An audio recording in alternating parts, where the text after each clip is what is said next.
Situation numéro 1. F est une fonction linéaire. La droite D représentative de la fonction f est donnée ci-contre. Elle passe par les points O et A. Première question, déterminer graphiquement le coefficient directeur de la droite D. Deuxième question, en déduire l'expression de la fonction f. Pour répondre à la première question, il y a plusieurs méthodes. Je vais vous les citer et vous choisirez celle que vous préférez. Méthode 1. Un coefficient directeur, il est noté d'habitude A. Comment il se calcule?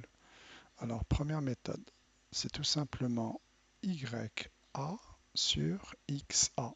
Mais qu'est-ce que YA? YA, c'est l'ordonnée du point A. L'ordonnée du point A, c'est ce qu'on a là. Ça représente YA. Et XA, c'est l'abscisse du point A, c'est la valeur qu'il y a là.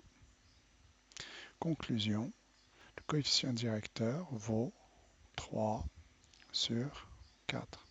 Voilà pour la première méthode. Deuxième méthode, méthode 2.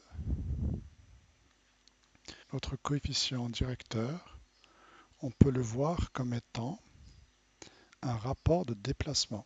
Un déplacement vertical qui s'effectue soit vers le haut, soit vers le bas, sur un déplacement horizontal, soit vers la droite, soit vers la gauche. Alors comment est-ce qu'on calcule ça graphiquement? Alors tout d'abord, il faut savoir qu'un déplacement, lorsqu'il est vers le haut, il est compté positivement. Lorsqu'il est vers le bas, il est compté négativement. Et un déplacement qui est horizontal vers la droite sera compté positivement, et un déplacement horizontal vers la gauche sera compté négativement. Concrètement, comment est-ce qu'on fait?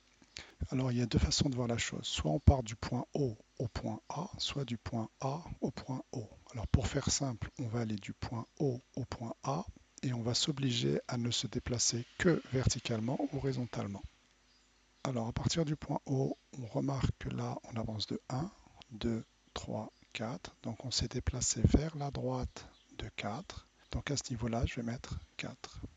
C'est le déplacement horizontal. Et à partir du point obtenu, on est monté de 1, 2, 3. Donc, on est monté de 3. Donc, à ce niveau-là, ça donne 3. Réponse, c'est 3 sur 4. Une troisième méthode, si vous voulez, mais vous verrez ça plutôt en seconde.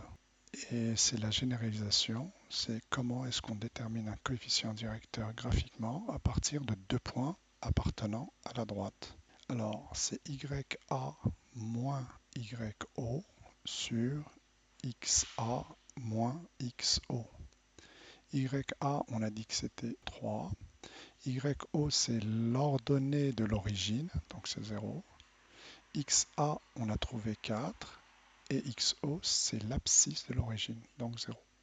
3 moins 0, ça fait 3. 4 moins 0, ça fait 4. Voilà pour la réponse à la première question. Deuxième question, on nous demande d'en déduire l'expression de f. Dans le texte, f est une fonction linéaire. Donc f de x s'écrit sous la forme de ax. A étant le coefficient directeur qu'on a calculé précédemment, fois x.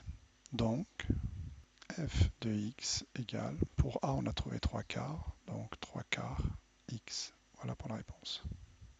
Qu'est-ce qu'il faut se rappeler?